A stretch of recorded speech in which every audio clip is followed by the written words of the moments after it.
우영과 간사 책방은 지금 4월 1일부터 시작을 해서 3달째 지금 운영을 하고 있고요. 문학과 인문철학을 주로 큐레이팅하고 있는 아차산역 소재의 책방입니다. 조그만 책방이고요. 한 10평 남짓의 공간에 서점과 도서관의 기능 그리고 북카페의 기능을 다 같이 이제 담으려고 책방을 좀 꾸며봤습니다. 이름 같은 경우는 사실 되게 여러 가지 의미가 많이 섞여 있는 것 같아요. 첫 번째로 제가 책을 고르는 스타일이 굉장히 우연성에 기대고 있기 때문에 일단은 우연이라는 단어가 책방에 들어갔으면 좋겠다라는 생각이 첫 번째로 있었고요. 그리고 사실 저는 이제 매번 책을 읽고 나서 독후감이라든지 서평 이런 거를 꼭 이제 기록을 남기고 있는데 이 기록의 성질이 사실 어떻게 보면은 전문적인 어떤 그런 분석보다는 감상에 좀 많이 가까운 것 같기도 하고, 그리고 많은 분들이 이 책을 통해서 좀 약간 자신만의 어떤 그런 감상을 좀 약간 차곡차곡 만들어 볼 수 있으면 좋겠다 하는 마음에서 일단 감상이라는 단어도 같이 들어갔으면 좋겠다 라는 생각을 막연하게 하고 있었습니다. 그래서 제가 또 영화를 또 많이 좋아하다 보니까 우영과 상상이라는 어떤 그 일본의 하나우치 류스케 감독이 제작한 그 영화에서 착안을 해서 우영과 감상이라는 그런 책방 이름으로 삼게 되었습니다.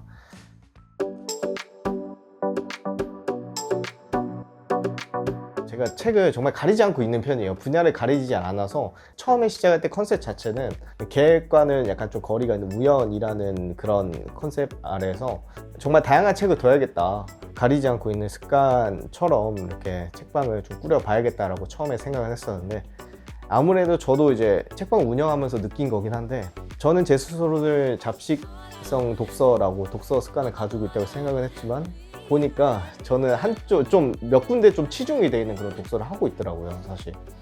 그래서 그 분야가 문학, 인문철학 쪽에 거의 60~70% 거의 쏠려 있더라고요. 사실 알고 보니까 저는 잡식이 아니었고 편식을 하고 있었던 거죠. 그래서 되게 재밌게도 약간 그런 책방지기의 어떤 그런 마음가짐이라든지 책 읽는 습관 같은 게 책방에 그대로 반영이 되는 그런 경향이 있어요. 어떤 데 뭐 소설만 이렇게 좀 전문적으로 하시는 그런 책방이 있고, 아니면 어떤 그런 환경이라든지 이런 컨셉으로 하는 그런 책방들도 있고, 뭐 여러 다양한 컨셉이 있긴 하겠지만 분명한 거는 일단 어떠한 색이 다 있다는 게 되게 재밌는 것 같아요. 그 책방 자체가요. 그런 특성에 맞춰서 저도 아까 소개드린 대로 문학과 인문철학 쪽의 책을 심도 있게 깊은 생각이 더 담길 수 있도록 이렇게 좀 크리에이션을 그렇게 좀 해보려고 계획하고 있습니다.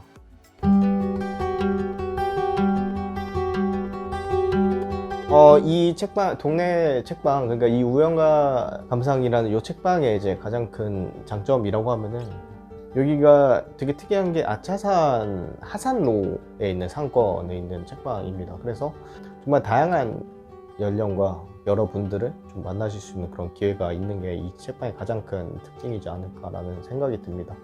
여기는 예전에 어렸을 적에 우리가 경험했던 어떤 그런 서점의 느낌을 그대로 가지고 있는데, 예전에는 그 동네마다 뭔가 학습지를 사거나 작은 서점 같은 게 있었는데 당시에는 책방이라고 부르진 않았던 것 같아요. 지금 동네에 있는 서점 정도로 이렇게 존재를 하고 있었는데, 이게 시간이 지나다 보니까 조금만 이제 서점들이 다 문을 한창 다 닫고 오프라인 이제 대형 서점들이 좀 많이 들어서기 시작을 했고, 그렇다 보니까 사실 이제 동네에 이제 곳곳에 구석구석 이렇게 책방이 있는 모습을 좀 볼 수가 없었는데, 어느 시점인지는 잘은 모르겠어요. 어느 시점에선가 이제 동네 책방이 이제 많이 생기기 시작을 했었고, 아무래도 이제 동네에 책방이 있으면 좋겠다라는 어떤 그런 그 동네 주민들의 그런 희망들이 이런 동네 서점 같은 것으로 좀 약간 나타나지 않을까 이런 생각을 좀 했었거든요. 그래서 동네 서점의 장점이라고 하면 사실 이제 요 근처에 계시는 사람들이 책을 직접적으로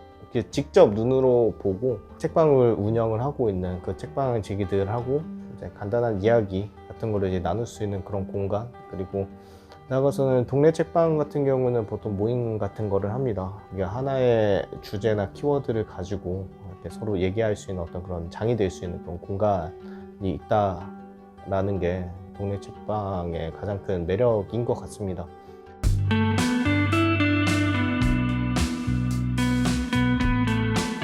아차산역이 굉장히 이제 유동인구가 점점 더 많아지고 있는 느낌이긴 해요. 그래서 어떻게 보면 아까도 소개드렸다시피 모임 같은 경우도 굉장히 모임 같은 것도 되게 많고, 어떤 이런 북토크라든지 각종 행사 같은 것도 굉장히 많이 열리니까 이제 편하게 오셔가지고 이런 모든 그런 문화 활동들을 좀 같이 즐겼으면 좋겠습니다. 사실 어떻게 보면은 그런 게 있죠.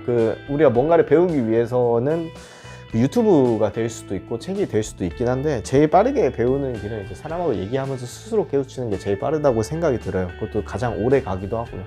근데 그런 공간이 요즘에는 굉장히 많지만, 이런 책방이라는 곳에서 하는 이벤트도 꽤 매력적인 공간이니까 많이 놀러와 주시면 네, 감사드리겠습니다. 그리고 또 항상 말씀드릴 게 있는데, 그냥 들어오시면 됩니다. 꼭 와서 책을 안 사셔도 되니까 와서 책 한번 이제 쓱 보시고, 책 영 볼 게 없다 그러면은 책방지기한테 한마디 좀 책 추천 좀 해달라 라고 하면은 정말 최선을 다해서 제가 그 책 한 권을 소개해 드리기 위해서 네, 모든 노력을 다 쏟아 부을 테니까 제발 말을 좀 걸어주세요. 그러면은 조금 더 이제 좋은 책이라든지 자기 취향에 맞는, 그리고 지금의 내 기분에 어울리는 그런 책을 이제 찾을 기회가 좀 더 많아질 것 같다라는 그런 생각을 합니다. 이게 마지막으로 한 얘기거든요. 감사합니다.